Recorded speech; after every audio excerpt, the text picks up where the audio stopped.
আপনি তো মিষ্টি চেয়ে নিছেন প্রথম, আপনি খাইতে হবে ভাই।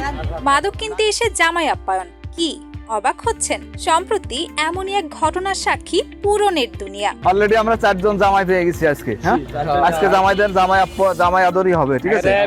মাঝরাতে মাদকের জমজমাট কারবার চলছিল, টাকা পয়সার লেনদেন। ঠিক তখনই ঘটনাস্থলে এসে হাজির পুলিশ। সাধারণত এমন দৃশ্য মানেই তো ধাওয়া পাল্টা ধাওয়া, মারধর কিংবা জেলে নিয়ে যাওয়ার হুমকি, তাই না? কিন্তু ঘটনা দেখা যায় একদমই উল্টো। পুলিশ তাদের কোনো প্রকার শাস্তি দিলেন না, বদলে তিনি যা করলেন তা দেখে যে কারো চোখ কপালে ওঠার জোগাড়। পুলিশের পক্ষ থেকে মাদক কারবারিদের করা হলো জামাই আপ্যায়ন। অফার করা হলো দই, মিষ্টি ও হরেক রকমের ফলমূল। তাদের পছন্দ অনুযায়ী আনিয়ে দেওয়া হলো ভরপুর খাবার। এরপর বলা হলো খাওয়া শুরু করো। কিন্তু বিপত্তি বাধল তখনই। আনলিমিটেড খাবার কি আর একার পক্ষে কোনোভাবে শেষ করা সম্ভব? সবচেয়ে মজার বিষয় হলো, পুলিশ কর্মকর্তা যখন জিজ্ঞাসাবাদ করে, কোনো প্রকার ঘুরপাক না পেঁচিয়ে সরাসরি স্বীকার করে, হ্যাঁ স্যার, গাঁজা কিনতে আসছি। ভাই আপনি কি কিনতে আসছিলেন? স্যার তামুকে লেগে আছেন মানে তামুকে লেগে? না। তামুক মানে কি?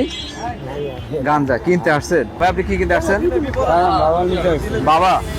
উপসহকারী পুলিশ পরিদর্শক গোলাম রসুল তার ফেসবুক পেজে ভিডিওটি ছাড়তেই তা মুহূর্তেই নেট দুনিয়ায় ভাইরাল। এ কেমন মিষ্টি শাস্তি, এমন হাজারো প্রশংসায় ভাসছেন এই কর্মকর্তা। অনেকেই তাকে তার কর্মকাণ্ডের জন্য সাধুবাদ জানিয়েছেন।